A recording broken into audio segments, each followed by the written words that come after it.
16 साल तक सुखदेव समान कोई गर्भ में रहे तो इट इज एन ऑनर कि उसके घर में सुखदेव पैदा हुए। पर ये धुंधली क्या कहती है?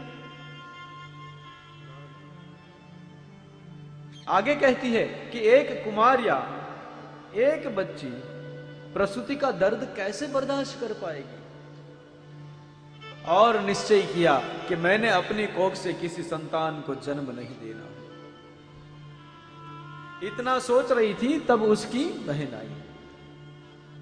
अब धुंधली ऐसी थी तो सोचो उसकी बहन कैसी होंगी। ये सोच रही थी, वो आई, कहने लगी क्यों री क्या सोच रही है, कुछ चिंता में है? कहने लगी देखना मेरा तो जीवन पूरा चिंता में चला गया, ऐसे आदमी से पाला पड़ गया है, न दिन को सुकून है न रात को सुकून है। बताओ इसको कहां सुकून नहीं था? आत्मदेव जैसा कहां मिलने वाला था, फिर भी इसको चैन नहीं है। कभी भी चले आते हैं, ये आमतौर पे कुछ माताएं बोलती है ना, उसकी बहन घर आए तो फरियाद करती है कि तेरे जीजाजी तो कुछ भरोसा नहीं, सीताराम सीताराम कहते रहते, सावरो सेठ चालू हो जाते हैं 24 घंटा। नरसिंह मेहता वारी हो गई मेरे घर में, किसी को भी हाथ पकड़ के ले आते, भोज के लिए बिठा देते हो, मैं उनकी सेवा में लग जाती हूं। ऐसे ये धुंधली बोल रही है कि कहां शांति होगी। देखना कुछ न कुछ आए दिन ले आते और कहते हैं कि हमारे यहां बच्चा नहीं बच्चा होगा। आज फिर किसी संत से ये फल लेके आए हैं और कहने लगे कि ये फल खा लो संतान हो जाएगी, पर मैं नहीं चाहती कि मेरे गर्भ से किसी संतान की उत्पत्ति हो। तो वो कहने लगी ठीक है फिर मत खाना फल। बोले ये संत ने दिया है तो संतान तो होगी इससे, फिर क्या करे? बोले मैं अभी सगर्भा हूं, तू एक काम करना, मेरे पति को कुछ पैसे दे देना और मेरे यहां जो संतान होगी ना लाके मैं तुझे दे दूंगी, और तू सबसे कह देना कि मुझे संतान हुआ। बोले ये बात भी ठीक है। पूरा तरकट रचा गया, आत्मदेव को कुछ पता नहीं बेचारे को। दोनों ने मिलकर नक्की किया। फिर कहा बोले तू मुझे संतान तो दे देगी, पर अब ये फल का क्या किया जाए? बोले एक काम कर, अपनी जो गाय है ना उसे खिला दे, तो संत की परीक्षा भी हो जाएगी। वो फल था, गाय को खिला दिया, और यहां धुंधली ने सबको बता दिया कि मेरे यहां गर्भ रहा है। दिन जाने लगे, दिन जाने लगे, धीरे धीरे ऐसा ढोंग रचा धुंधली ने कि मानो वो सगर्भा हो, सभी संस्कार भी करवाए। जब उसकी बहन के यहां पुत्र हुआ तो चुपके से किसी को पता न चले ऐसे लाके इसे दे दिया, और धुंधली ने डिक्लेयर कर दिया कि मेरे यहां बच्चा हुआ, मेरे यहां लड़का हुआ है। आत्मदेव बड़े खुश हुए।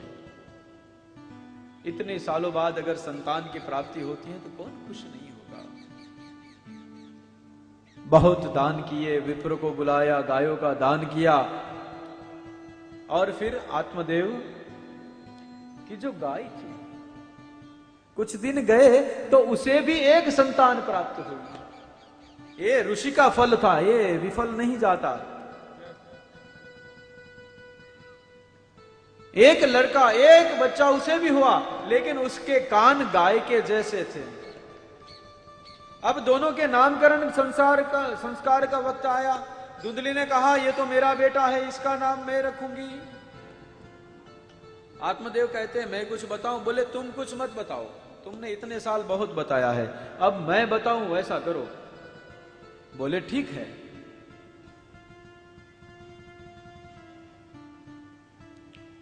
धुंधली ने अपने बच्चे का नाम रखा धुंधुकारी। जैसे नाम रखते हैं ना ऐसे ही विचार आते हैं।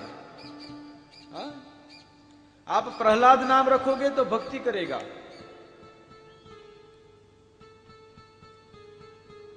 और दूसरे बाकी नाम जो चर्चा नहीं करनी है वो रखोगे तो फिर ऐसा करेगा। आजकल थोड़ा ट्रेंड चेंज हो गया है। नाम के ऊपर पहले नाम से संस्कार आते थे, आजकल नाम कैसे ही गिरा लेते हैं। नाम लक्ष्मी होता है, पर दूसरों के यहां काम करती है, फटके मारती है, झाड़ू मारती है। नाम लक्ष्मी है। पहले यह जरूरी था कि लक्ष्मी नाम है तो लक्ष्मीवान ही हो। अच्छा, कुछ लोग नाम रख लेते मनसुख, जिसको मन की शांति ही नहीं और नाम रख लेते मनसुख, तो क्या करोगे? हम बीच में एक हॉस्पिटल में गए थे, ऐसे टूटा फूटा सा पड़ा हुआ था, बीमार था। हमने कहा भैया क्या नाम है? कहता है तनसुख। नाम तनसुख है और तन में सुख ही नहीं है, तो धुंधकारी। कहने का अर्थ यह है कि धुंधली ने नाम रखा है धुंधकारी, तो आगे क्या होना है वो तो आप सुनोगे ही सुनोगे। तो आत्मदेव ने जो गाय से संतान हुई थी उसका नाम रखा गौकर्ण। दोनों भाई एक साथ बड़े होने लगे। गौकर्ण पंडितो ज्ञानी धुंधकारी महाखल। गौकर्ण महाराज पंडित हुए। गौकर्ण पंडितो ज्ञानी, ज्ञानी पंडित बने गौकर्ण महाराज।